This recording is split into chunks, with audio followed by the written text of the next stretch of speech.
Uti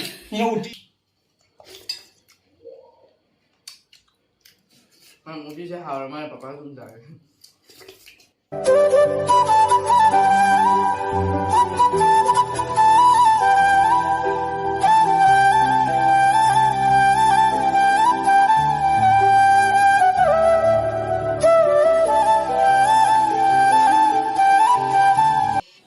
Hi ma'am, good morning ma'am. Ngasi uti yam chaninge nungsadi yam chai ado nongthi mangadi amu hen hawgada ba uti chabase ade sagulawai uti yam kuire chadaba jam kuire bu phana yam kuire ado ai khangsa chaningak po ko ngasi de aduna ngasi di uti thongaga charage aigi awa fadigom je phajarabani handakti managa se pak pak laure ado awa fadigom khara he aduga sinju ama tawrage utiga aduna toninko kharaga maton thingje khara thatpani ko aise manata ma dum he thatpagi habit leiba ado maton oina thale aduga sena igi hangama mangi do hanubi pharak tore ai pere se khoi ma pa sikani na haiba ko chane na mari hingna chaba dum mana se pamane ba aduna ina maton se dum thadatle si amuk thadaloiraga ningjangak pa ko oh maru lorong wadane na aduga ma'am ऐसे मखा कुमधरगा कोई परुसी अंगो तुम गरे अंगने सनुजु tuition दे हलागा bag थममी side मा तुम गरे अंगो TV Young ना तुम गरे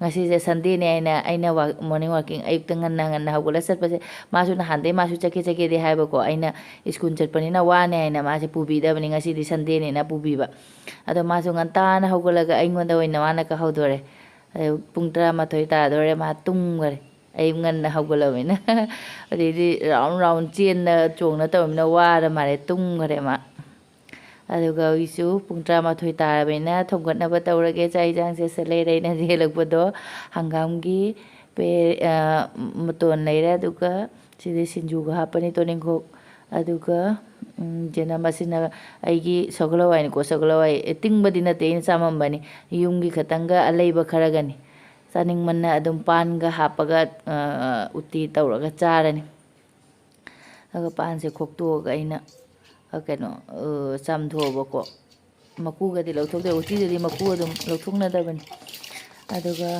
ina cooker da mu kitang di kam ge to ba pan dei leiba je khang de ba mun ga da mun loi da ina ado city ama khatang kam ga thang da rage am kuire uti saglawai uti charing da ba seng ba adu city ama khatang di kam ga yengi mun ga da mun loi da ani bu kam gre me mai se ha phone video nam ga no honaring de city ani ga kam gre aduna ina keno se magi city se lokthok pani manin se yang na ne aga mundi mulla mai machu se ne machu se thi re aduga hoji uti sutha khara hapaga amuk phut lage haribob su leite haribob haning me akoi hana akoi mana ga thong matam de lebu mana ga hapi mana si na bane na lebu mana ka de leite haribob su hap ke do haribob su leitre aduna morok tang khai khara hap chale aduga awa phadigom ga jenam kitang hap chale sing khatang hap chale morok atekpa khara hap chalaga maina dum thongjallage leita bani na ko haribob leibe di manam si na hawgada bani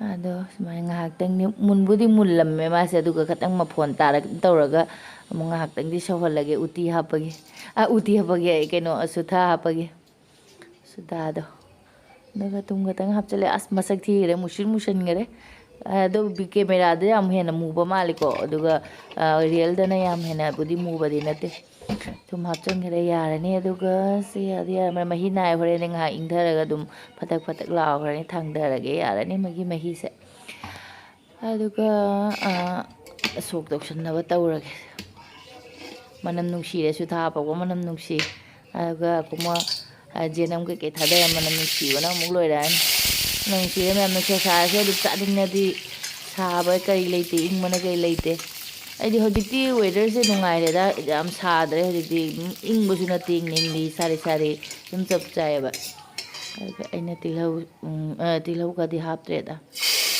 jenam ga keno ga tana phajana sok to bani moro sang ba se khara hap che laga ai thau se khara yam dro ma khai de khai do manam si re ma mi yum dum as we meng law re manam na uti gi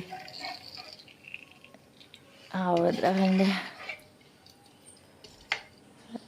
loire se manam ga o je ki tai ma kum jana thamage aduga khamen thumjakpiga ama ngauge siga chanabane abadum ko sinju amaga tawraga bora ama tawraga hawrani ngasigi mathenje ado ado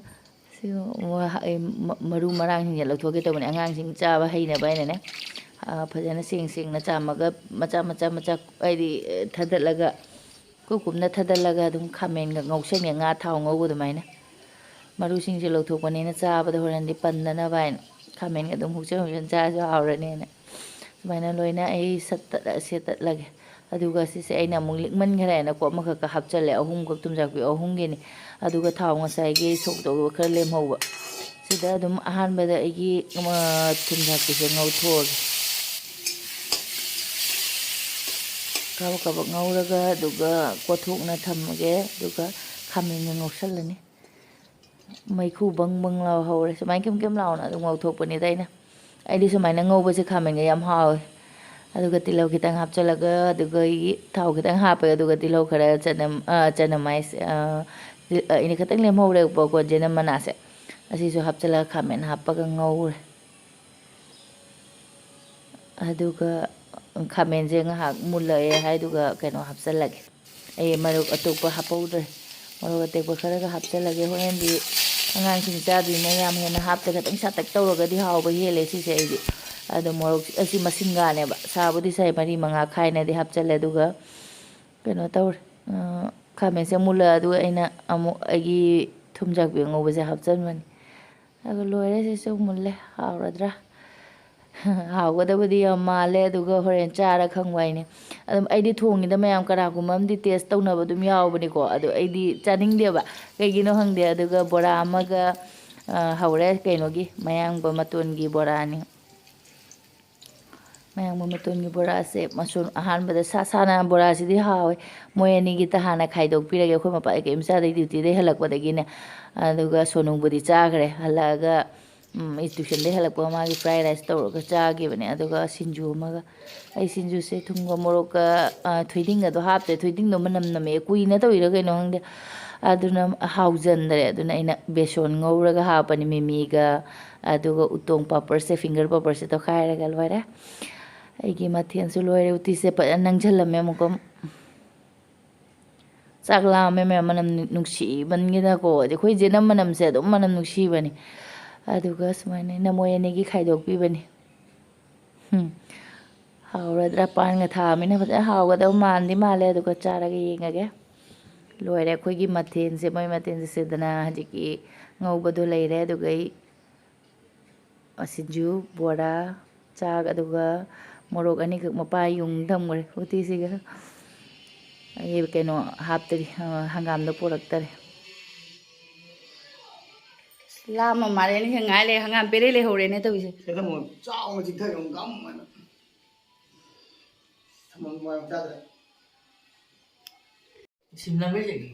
cha camera shooting तो वो Ma'am dudi chaba hawrage. सब हो गया मथेन धोल हो सिना अंगारी के खामे ngोबा सिंजू सिना बोरा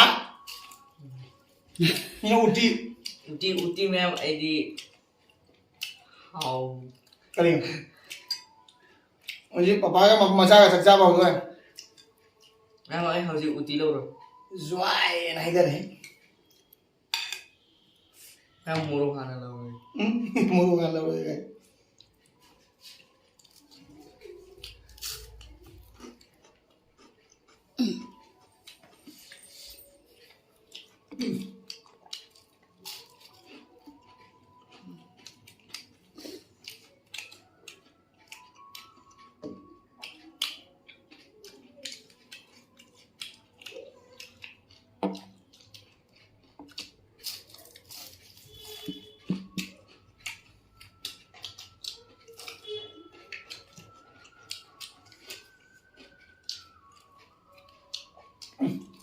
आओ सुनिए ha वाह uti di उटी जा मैं ना मैं जंगल का बीबी हूँ हाँ ना hawra पाना बना मैं इधर kai sonu sinju ga tola chai mai uti janing da bai akoi baruna uti gumba thangjing gumba mana ngaujaba se aduga sonu na अरे इंदु है जली में आना sonu na kai chicken Ma'am Hawaii. ꯑꯗꯨꯁꯨ ꯑꯥꯂꯨꯒ ꯆꯅꯝꯒ ꯁꯣꯛ ꯇꯧꯕ Hawaju paruna jenam na sok tawba hawba sunu na chanam. Chanam na sok tawba pamba. Mari pingin canam na ngaw ni. Kung sana bahan ni.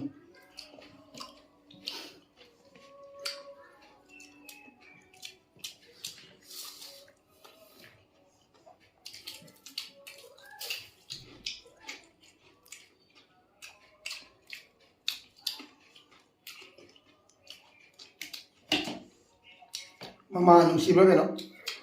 Madyan na mama nagkamira may. Sunu uti do sao. Yeah. Tayo, tayo. Parang majal ko yung uti. Mayai di pusala jau ne, mayai di kan ano to, chil makuto no jadra mare indo pa sunu. Ko banon tha bada macha jadra ke udre da bi.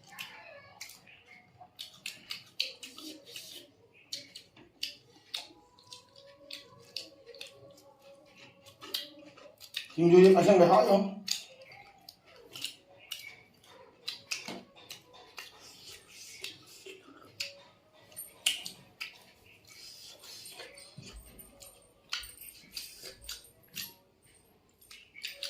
Cara ba uti?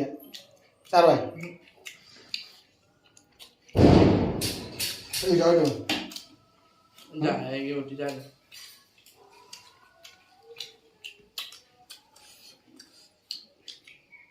Nangi favorite na ba?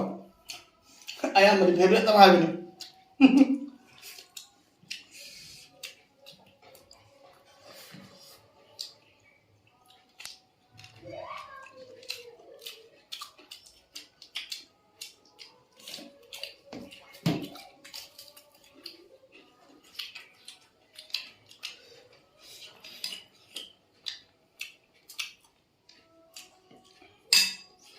Ma'am, palu जाओ रे palu mobile खाना रे. Eh, paru koro na. Nangi sa mina kaya. Palu ma'am full phone lock सकते हो.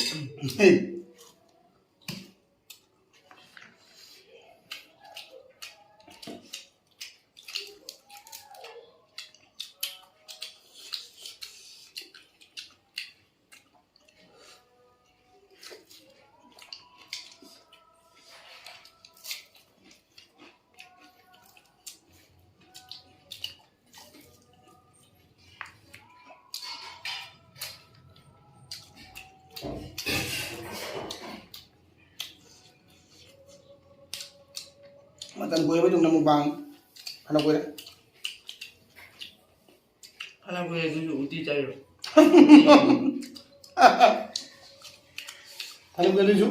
Uti mukbang. Ma'am, papala terima niya mukbang to. Kaya nang to mino kau ya. Ay na ay baru pok yung mukbang to. Kaya papala ga uti mukbang to. Ais. Wangan gue itra.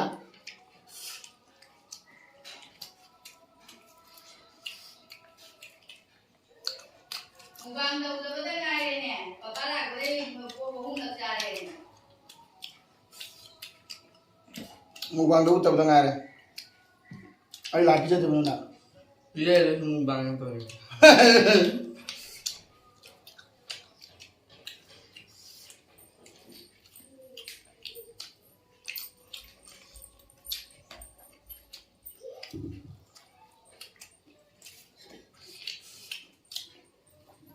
Yung yung na yun. Nam khao. Quay lấy hào có thể xin dừng. Ngayon ba ba?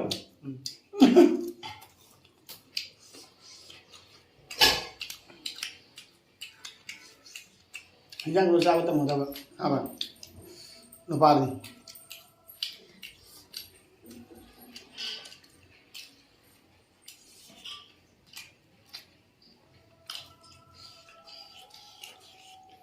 Cara boran mo sa. Nah.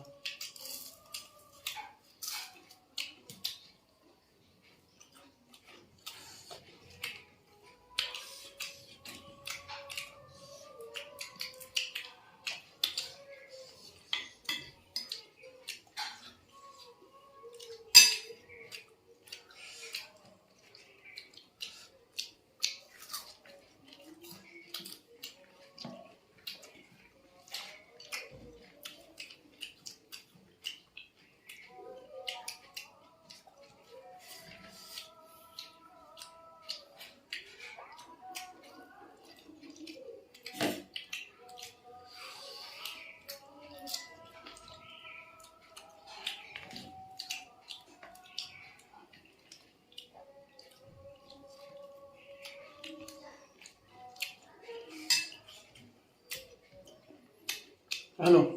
Dạ.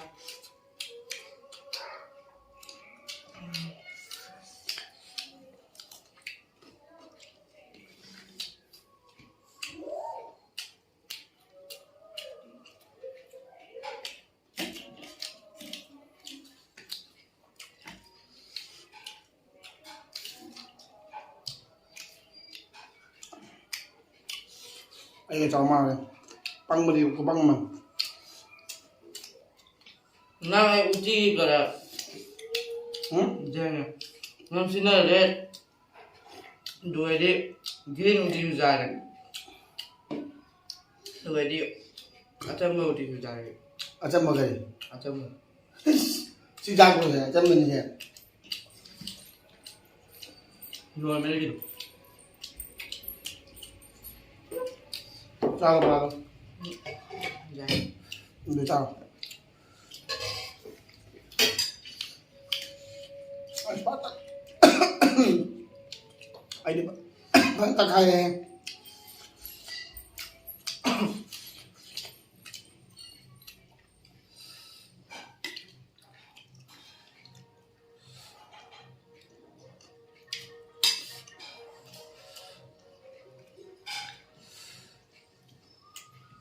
Cara senyum apa lah senyum? Apa lah? Entah. Nah.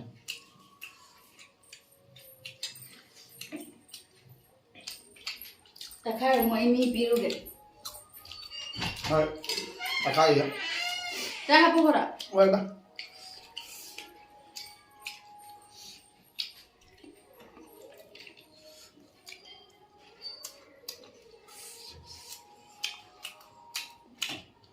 Chắc bằng mình, có thôi.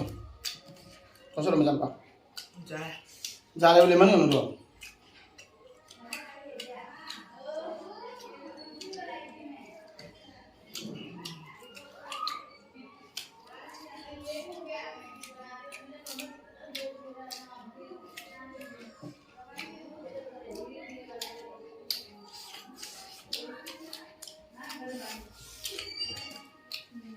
Xin một bạn phá hào luôn. Chăm chăm nè.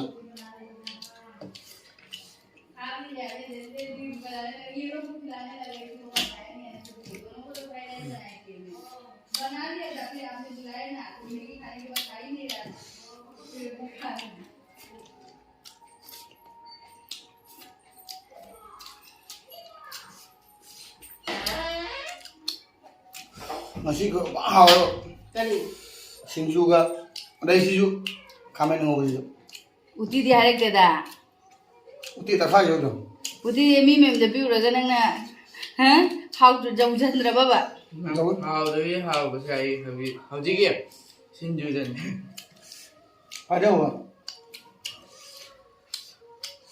Bora hào rồi. Hào. Đâu đấy. Làm rồi mà hào thế này. Ai đi. Rồi giờ ta khai rồi. Apa?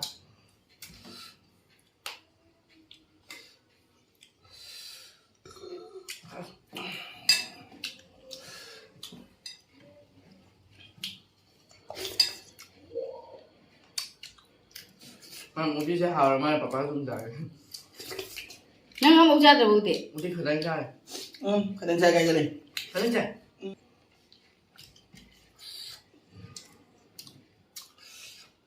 Ngari ngo bose agi ka thambiram dreni. Ani je mukbang nai na ta khai re phajana.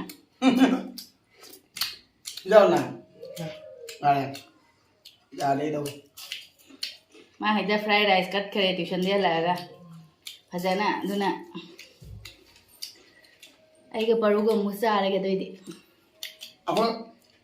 Sao vậy? Matang ya udah senjata. Ada. Hào đi hỏi thôi. Atau apa video dah tinggal. Bye bye. Nang pukul tu sengaja lah.